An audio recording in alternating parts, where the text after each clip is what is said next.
दोस्तों स्क्रीन पर दिखाई दे रही है आपको एक बहुत ही इम्पॉर्टेंट नोटिफिकेशन और इस नोटिफिकेशन के अंदर क्या इम्पॉर्टेंट अपडेट है उसका डिस्कशन हम इस वीडियो में करेंगे।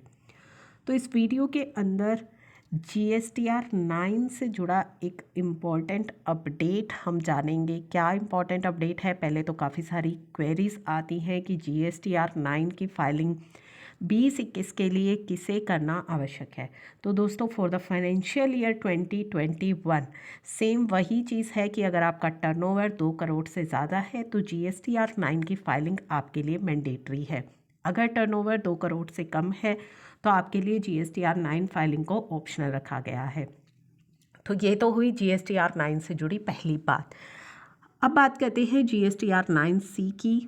GSTR 9C भी अगर आपका टर्नओवर 5 करोड़ से ज़्यादा है तो आपको फाइल करनी है।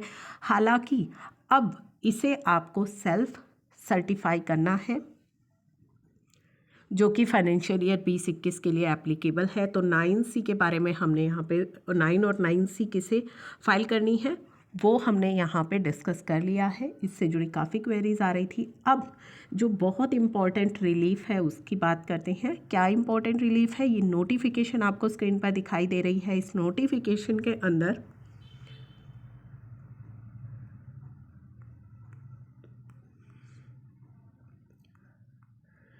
जो आपका पैराग्राफ 8 है, इस नोटिफिकेशन के अंदर बताया गया है कि जो आपका पैराग्राफ 8 है उस पैराग्राफ 8 में in the table in the second column for the figures and words, जहाँ पे 18-19, जहाँ भी आपको पैराग्राफ 8 में 18-19 दिख रहा है, वेयर एवर दे ओकर, जहाँ भी वो आ रहे हैं, letter figure word 18-19, 19-20 and 20-21 shall be substituted.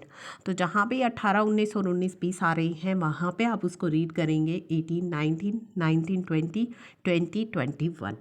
अब इससे होगा क्या क्या इम्पॉर्टेंट रिलीफ आपको यहाँ पे मिलेगा? तो पैराग्राफ 8 जो है वो हम ओपन कर लेते हैं इस फॉर्म का, GSTR 9 का, और इसकी जो इम्पॉर्टेंट टेबल है 17-18, यही टेबल बात करती है हमारी HSN की, यानी कि summary of supply effective received again a particular HSN code to be reported in this table. इस टेबल में आपको रिपोर्ट करनी है and it will be optional for taxpayer जिनका टर्नओवर 1.5 करोड़ तक है एंड मैंडेटरी 2 डिजिट तक मैंडेटरी है अगर 1.5 से 5 करोड़ का है। 4 डिजिट आपको HSN दिखाना है अगर 5 करोड़ से ज़्यादा है।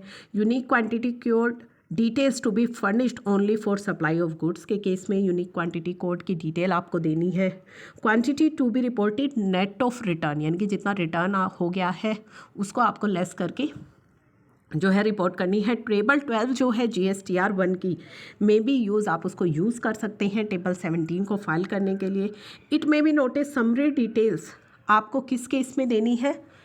Only for those inward supply, केवल उन्हीं इनवर्ट सप्लाई की विच इन वैल्यू इंडिपेंडेंटली अकाउंट ऑफ 10% और more of the total value of inward supply, यानी कि जितनी आपकी इनवर्ट सप्लाई है अगर उनमें से कोई इनवर्ट सप्लाई आपकी टोटल इनवर्ट सप्लाई की 10% से ज़्यादा है तो ही आपको 10% या उससे ज़्यादा है तो ही आपको रिपोर्ट करना है। तो ये बातें तो लिखी गई हैं टेबल नंबर 17-18 के अंदर।